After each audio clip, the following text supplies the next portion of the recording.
Portland, Oregon, the kind of city where raindrops had their own language and silence felt heavier when you had no one to speak to. It was almost midnight, and the streets glistened under the glow of half-dead neon signs and passing buses, mostly empty this time of night. On 14th and Fremont, behind a hardware store that never bothered fixing its cracked window, a young man tightened the straps of his frayed backpack and adjusted the scarf around his neck. Eli Turner, 26, carried the look of a man twice his age, not because of the years, but because of the miles. The kind of miles you earn pushing carts, loading crates, hauling pallets for just enough to keep the lights on, sometimes. He worked at a local loading dock just outside the city's warehouse district, paid hourly, under the table. No benefits, no promises, just labor. But the truth was, Eli wasn't working for himself. In a small, unlit apartment on the east edge of town, his mother, Clara Turner, hadn't left her bed in nearly 2 years. After her stroke, the left side of her body gave up on her. Medicaid barely covered the basics. Eli did the rest. He bathed her, fed her, changed her, talked to her even when she didn't talk back. She had once been a librarian, sharp, curious, gentle in the way people raised during the Depression often were. She'd raised Eli alone after his father vanished when he was 5. Now Eli was doing the same for her. The rain was coming down harder now. Eli stepped under the awning of an old bakery and waited for the bus that always ran late. That's when he saw her. She was curled up at the edge of a bench under the broken shelter roof, wearing a soaked gray coat, clutching her knees to her chest. Her hair, dark and plastered to her face, hid her eyes. But Eli could tell something wasn't right. Not just the weather. It was the way her shoes didn't match, the way she flinched when the streetlight buzzed above. "Hey," he said quietly, not getting too close. "You okay?" She didn't answer, just looked up slowly. Her eyes were red, not from tears, from cold, from exhaustion. I lost my phone," she said. "My purse, everything. I don't even know where I am." Her voice cracked like someone unused to asking for help. Eli hesitated. It had been a long day. He had 1 container of chicken rice left in his bag, meant for dinner and maybe breakfast if he stretched it. But he also knew the look of someone on the edge. He'd seen it in his mom's eyes when she realized she could no longer feed herself. "Look," he said, pulling out the food. "It's not fancy, but it's warm. Take it." She looked at him, stunned. "I can't." "You're not stealing. I'm offering." She took it, hands trembling. "Thank you." "No problem." A long silence passed between them as she ate slowly, eyes barely meeting his. "What's your name?" he asked after a while. She paused. Anna." He nodded. "I'm Eli." The bus came, but he didn't get on. He sat beside her instead. The bus hissed away, its headlights cutting a wet path into the fog before disappearing down Fremont. Eli stayed on the bench, his thin jacket doing little to stop the damp cold from creeping in. Beside him, Anna had gone quiet again, her fingers wrapped tight around the now empty food container like it was a piece of safety in a world that had spun out of her control. Eli shifted. "You have somewhere to go?" She looked down. "No, not tonight. I was staying in a short-term place over on Hawthorne, but I couldn't afford another week. Then my wallet got taken. I just ended up here." Eli didn't ask questions, not because he didn't care, because he knew too well that when life stripped you down to nothing, explaining how you got there didn't matter to most people. Only what you did next. "I live about 20 blocks from here, small place, nothing fancy, but it's warm." He hesitated. "My mom's sick. She doesn't talk, but we got an extra mattress folded up. You can crash there for the night. No pressure." Anna blinked. "You'd let a stranger stay at your place?" "I've seen enough to know that sometimes kindness is the only thing keeping us alive. I don't need to know your whole story. You just look like you need rest." She studied him. "You're not afraid I'll rob you?" He gave a soft chuckle. "If you can find anything worth robbing, let me know.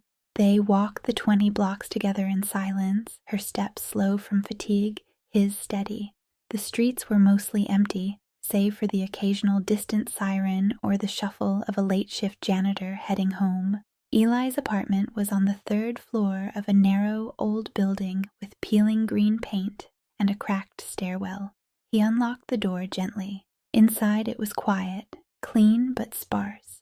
A mattress sat in the corner with folded blankets. A photo of an older woman in a wheelchair rested on the shelf. "That's Clara," Eli said, pointing to the door down the hall. "My mom." Anna nodded. Eli set out a small towel and pointed to the bathroom.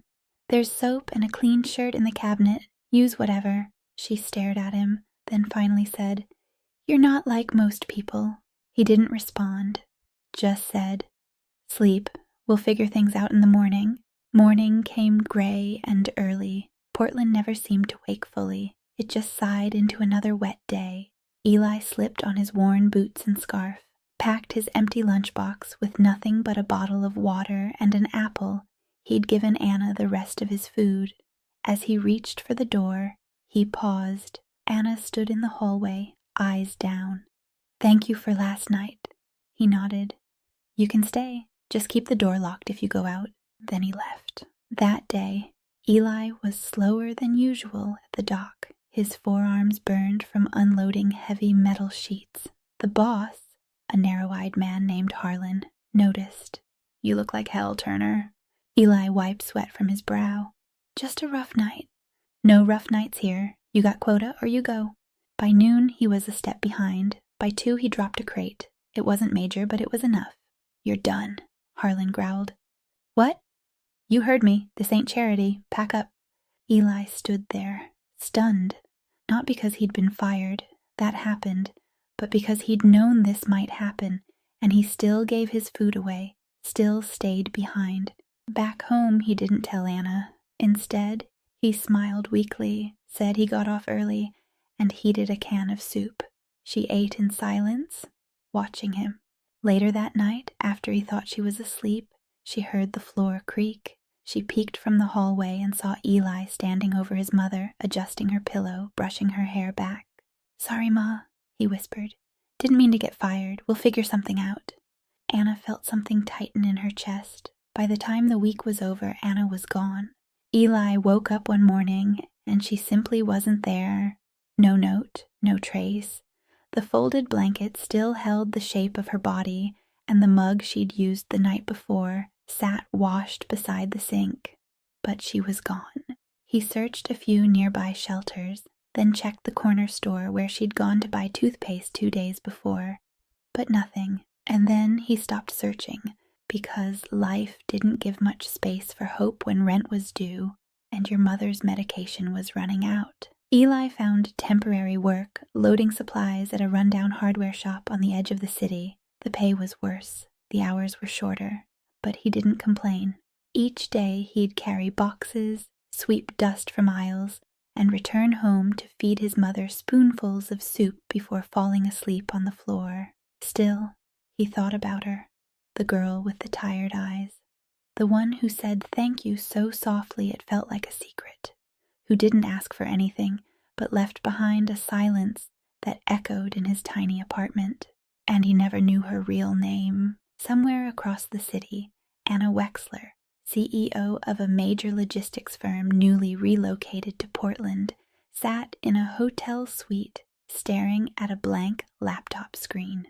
The woman who built empires out of numbers, who gave speeches in tailored suits and managed billions, now felt lost.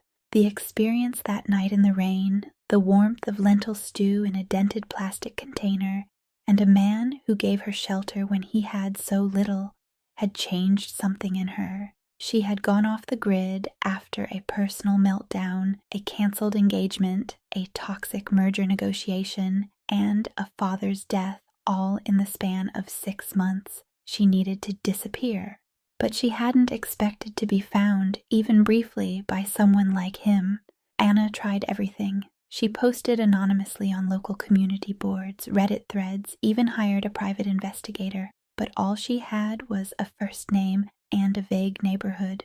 Looking for a man named Eli, lives with his mother, possibly worked near Fremont or Alberta, helped a woman during a storm. I owe him more than I can say." Weeks passed.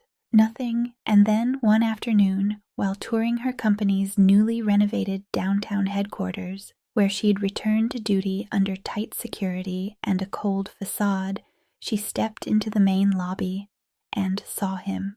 Eli stood by the front glass doors in a dark blue security uniform. His posture was a little hunched, his eyes tired, but unmistakably, it was him. Her breath caught. She almost walked past, almost pretended not to see him, but her heart knocked loudly in her chest. "Eli?" she said. He turned slowly, and for a moment his face didn't register. Then it shifted. "Am Anna?" She smiled, unsure, suddenly embarrassed by how expensive her shoes looked. "Actually, that's not really my name." He blinked. She walked closer. "I'm sorry I left without saying anything. I didn't know how to explain myself. I thought maybe I dreamed it," he said quietly. "You were just gone. I was lost. Still am sometimes." They stood in silence for a long time, the buzz of elevators and the soft echo of a receptionist's phone ringing, filling the space around them. "I owe you," she said. "No, you don't." "Yes," she insisted, voice firmer now. "I do. You gave me something that night, not just food or shelter. You treated me like a person when I didn't even feel like one anymore." He looked down. "It's not a big deal. To you, maybe," she said. "But for me, it was everything." She offered him coffee. He declined at first, but she persisted. In a quiet corner of the 10th floor, away from the suits and spreadsheets, they talked. About the past, about her company, about his mother, about how hard it was to keep breathing when no one seemed to notice you were drowning. And then she asked, "Do you like driving?" "Yeah." "Ever thought about being a personal assistant?" He frowned. "Like for a company?" "No," she said softly. "For me." He sat across from Anna, the sunlight from the office windows casting soft lines across his uniform. His hands were still rough from lifting crates and hauling pallets. The idea of sitting behind a desk, much less beside a woman who wore tailored suits and ran boardrooms, felt alien. "You want me to work for you?" he asked. Anna nodded. "Not in the way you think. I don't need someone with business degrees or fluent in 6 languages. I need someone I can trust, someone who won't flatter me, who sees people without their title." Eli hesitated. "I don't know anything about that world." "I'll teach you what you need," she said simply. "The rest you already have. Integrity, heart, the kind of loyalty you can't buy." He looked away. "My last driver," she added gently, "worked with me for years before retiring. He used to tell me I was the loneliest woman he knew, and I didn't disagree." The room grew still again, not awkward, just quiet, like the pause before a wave breaks. "Let me think about it," he said finally. She smiled. Of course. That night, Eli sat beside his mother, who was asleep again after another dose of pain medication. The lights flickered in the hallway, and the soup on the stove bubbled slowly. He looked around their apartment. The same 4 cracked walls, the same unpaid bills stacked near the fridge, and then at the old framed photo of his mother when she was young, smiling in a way he hadn't seen in years. He thought of Anna, of the night she stood soaked in the rain, trembling and silent, and how instinctively he had opened the door. He had nothing then, and he gave anyway. Now she was offering something he couldn't measure, not just a job, but a lifeline. The next morning he showed up outside her office, not in a suit, not with a resume, just wearing his cleanest shirt and the quiet conviction of someone who'd been through storms and still stood. "I'll do it," he said. Eli had never worn a tie before. The first time Anna handed him a company-issued phone, he dropped it, and he got lost twice on their first week commuting between meetings in Beaverton and East Portland. But Anna didn't fire him. She didn't even raise her voice. Instead, she listened. She watched how he opened doors not just for her, but for the cleaning staff. how he memorized the security codes quicker than her previous assistant, how he kept cough drops in his glove box, just in case she had a sore throat before a presentation, and slowly she began to rely on him, not in a romantic movie-like way, but in the real, subtle way people do when they find someone who sees them honestly. She didn't talk about her wealth, he didn't talk about his past, but the silence between them grew softer. One day, after a long client dinner downtown, Anna looked out the window of the company SUV as they drove across the Willamette River. "I used to think I needed to be sharp all the time," she said suddenly. "Always in control, always a step ahead." Eli glanced in the rearview mirror. "And now?" She smiled faintly. "Now I think kindness is a better currency." He didn't respond, but she saw the corner of his mouth lift slightly. Later that month, she handed him a small envelope. Inside was a bonus, more than Eli had ever held in his life, enough to cover his mother's medical bills for several months, enough to breathe. "I can't accept this," he said. "You already did," she replied. He didn't cry, but when he went home that night and placed the envelope beside his mother's sleeping figure, he sat on the floor and stared at the ceiling for a long time, not because he felt lucky, but because, for the first time in years, he felt seen. 3 months passed since he became Anna's driver and assistant. The city's morning fog no longer unsettled him, and the once strange corporate jargon began to make sense. He learned which client meetings made Anna tense, which board members she didn't trust, and when she needed silence over small talk. He also learned that she always turned her phone face down when speaking to someone she respected, that she wore a small chain around her neck with no pendant, just a fine gold loop she rubbed when she was deep in thought. Anna never explained why, and Eli never asked. One cold Thursday evening, after a long presentation in downtown Portland, they stopped by a small Vietnamese restaurant on the outskirts of the city. Not the usual client dinner spot, but Anna had insisted. "I used to come here with my father," she said quietly, stirring her soup. Eli raised an eyebrow. She'd never spoken about her family before. "He was a carpenter," she continued. "Taught me to build things with my hands before I ever learned to build companies." She paused, then added, "He died when I was 23. I was already climbing the corporate ladder, already too far from home. He collapsed fixing someone else's roof." Eli didn't say anything, just let her words settle. "I remember getting the call," she said, "and all I could think was, I missed his last birthday because I had a meeting." She wiped at her eye, but her hand didn't shake. "I know what guilt feels like," she whispered. Eli looked down at his bowl. "So do I." That night, as they drove back, the city lights shimmered off the wet pavement. For the first time, there was no distance between them, not in words, not in silence. And in that quiet hour, Eli realized they were both carrying things no one else saw. Guilt, regret, loneliness dressed in different clothes. December came, and with it, freezing rain and longer nights. Eli's mother had a bad spell. She collapsed during one of her brief walks to the kitchen. He rushed home, shaking, thinking it was the end. But she recovered, weak but breathing. Anna gave him 2 weeks off. No questions, full pay. "I owe you more than a paycheck," she said, when he tried to argue. "I didn't do anything special," he replied. "You did what most people don't," she said. "You cared." While Eli stayed home tending to his mother, Anna worked alone. She met investors, hosted conferences, and closed deals. She smiled for press photos and gave flawless interviews. But in the quiet of her penthouse, she noticed the stillness more. No one made tea the way Eli did. No one reminded her to eat or brought an extra scarf when it snowed. She wasn't in love, not yet, but she was comforted, safe, and that was rarer. Then came a moment neither of them expected. It was a cold Sunday morning. Eli was walking home from the pharmacy when he noticed a familiar figure sitting alone on a park bench across from the hospital. Anna, no coat, just a blazer, her hands trembling. He rushed to her. Anna, what are you doing here? She looked up, startled, then smiled weakly.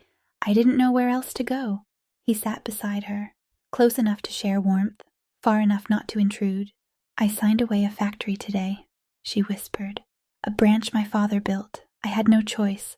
Numbers didn't lie. Her voice cracked. And now I feel like I erased him. Eli didn't say, you did the right thing. He didn't say, he'd be proud. He simply placed a thermos of warm tea in her hands and said, you're not alone. Winter waned slowly in Portland. Ice melted into cold rain. Bare trees began to bud again. Life, in its quiet way, resumed. Eli was back behind the wheel, and Anna had resumed her usual rhythm, but something had undeniably shifted. The air between them was warmer now, familiar. She had learned how he took his coffee. Black, no sugar. He knew she sometimes stayed late at the office, not because of work, but because she didn't want to return to an empty home. They didn't speak of that park bench moment again, but it lived quietly between them, unspoken, but known. One late evening after a charity gala, Anna looked tired. Her heels in hand, she sat quietly in the back seat. Eli? She asked, almost shy. Yes, ma'am? Would you mind staying for tea at my place? He glanced at her through the rearview mirror. There was no command in her tone, only a request. He nodded. Sure, if it's mint tea. She smiled. I just restocked.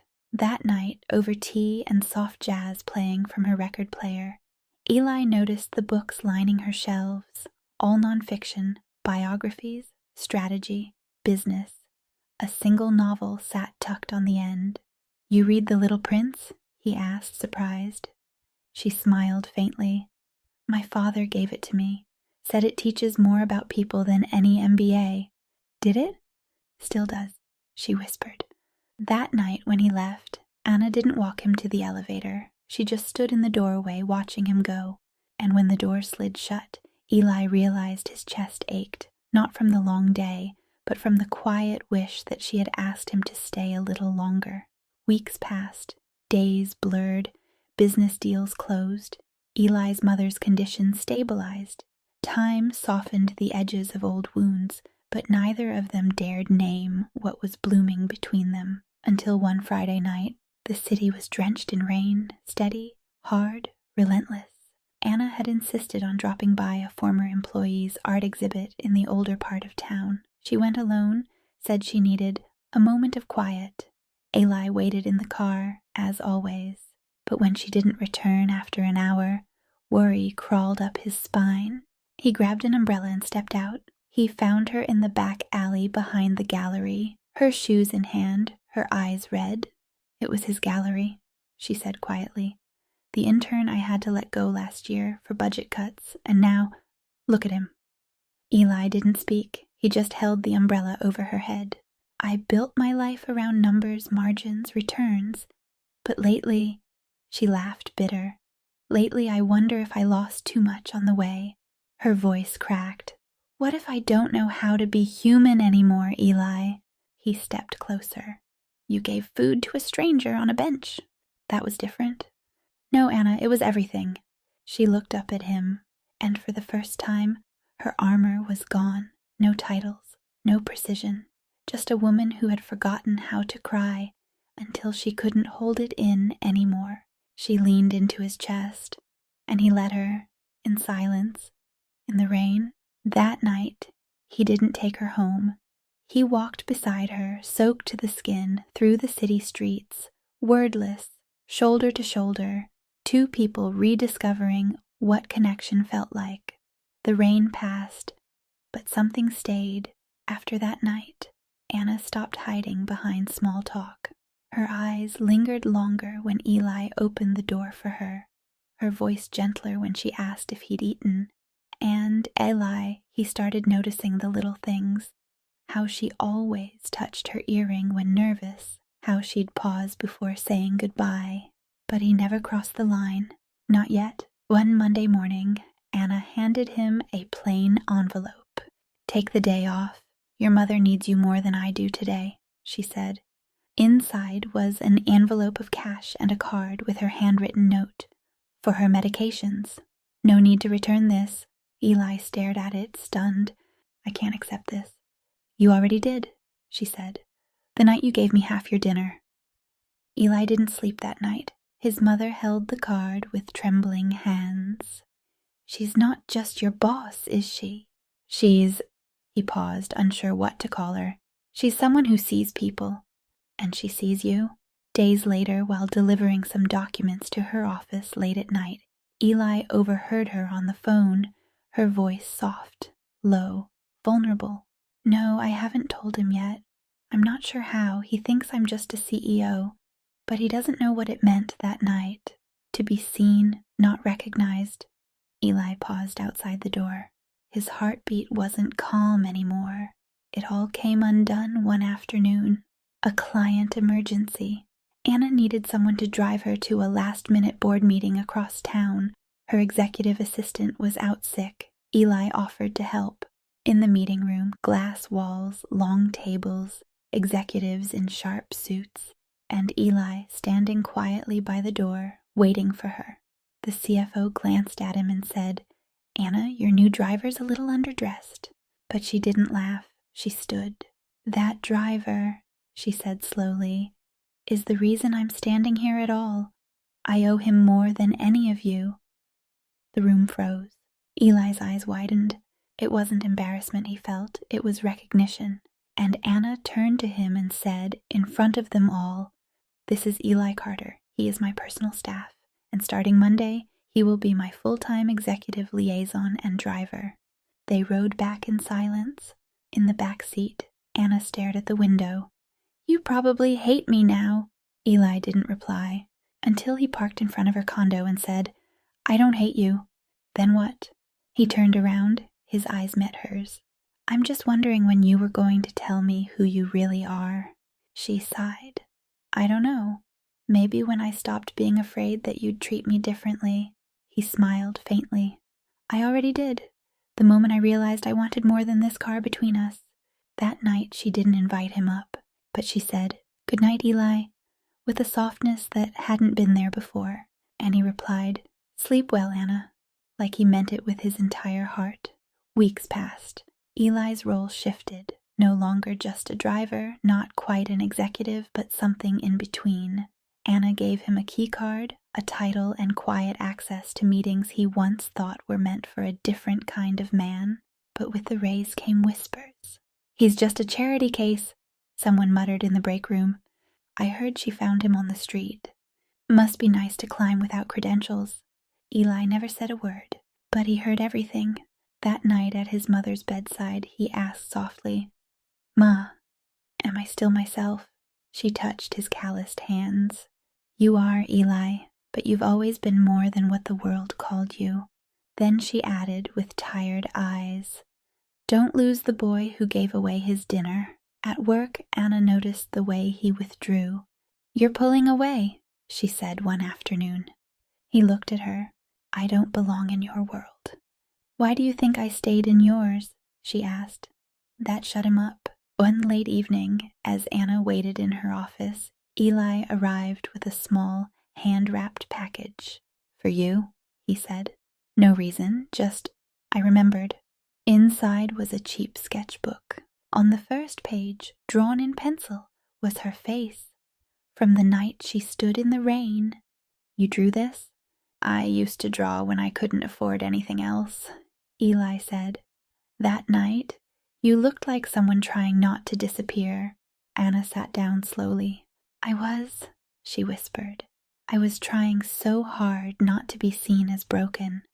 You weren't, he said. You were human. Silence stretched between them, thick with something unsaid, until she broke it. I'm falling for you, Eli. I've tried not to, but I am. He didn't look surprised. He just said, I know, and then, almost with sorrow, but what does that mean for you? She answered with a question. Do you love me? Eli looked at her, truly looked, and replied, I don't know how not to. But they didn't kiss that night. They didn't confess again. They just stood in the quiet, holding everything tenderly like glass. 3 months later, Eli now lived in a small 2-bedroom home in the edge of Portland. Nothing fancy, but it had a window where the light came in just right at dawn and a quiet room where his mother now rested with proper care and nurses Anna had arranged. She often visited on Sundays, no longer as CEO or client, but just Anna, with her hair down and sleeves rolled up, laughing with his mother, baking frozen pies she never quite got right. One Sunday morning, she said, "I have something for you." Eli raised a brow. "You already got me the world." "No," she said gently. "That was the down payment." She handed him a folder. Inside, a contract, not for a job, but a partnership. "I want you to co-lead a new initiative," she said. "Community housing, workforce development, in your name. You'll build it. I'll fund it." Eli stared at her. "You want me to be more than just your driver?" "I never saw you as one," she replied. He didn't sign right away. He went for a walk. The streets felt different now, not because they'd changed, but because he had. He passed the warehouse where he used to unload trucks. It was closed now. A for lease sign flapped in the wind. Maybe I could turn this into a training center, he thought. That night he sat beside his mother holding her hand. She opened her eyes briefly and whispered, "You were always meant to lead." "I don't even have a degree, Ma." She smiled faintly. "But you've got people's trust. That's rarer." Monday morning, Eli walked into Anna's office. He placed the signed folder on her desk and said only, "Let's build something." They didn't celebrate with champagne. Instead, they drove to the outskirts where families were lining up outside a food bank. Eli handed out bags with his name stitched quietly on the tag. No cameras, no press, just him passing kindness forward. Months later, when a journalist tried to write a profile on the former porter turned philanthropist, Eli declined. "All I did," he said, "was give someone a meal when I had half." "And now?" Eli smiled. "Now, I just try to make sure no one else has to choose between hunger and hope." Anna stood beside him as the first foundation site broke ground. She didn't say much, just looked at him with the same quiet awe she once did that rainy night. And he held her hand, not like a man in a fairy tale, but like someone who knew what it meant to earn love the slow, honest way.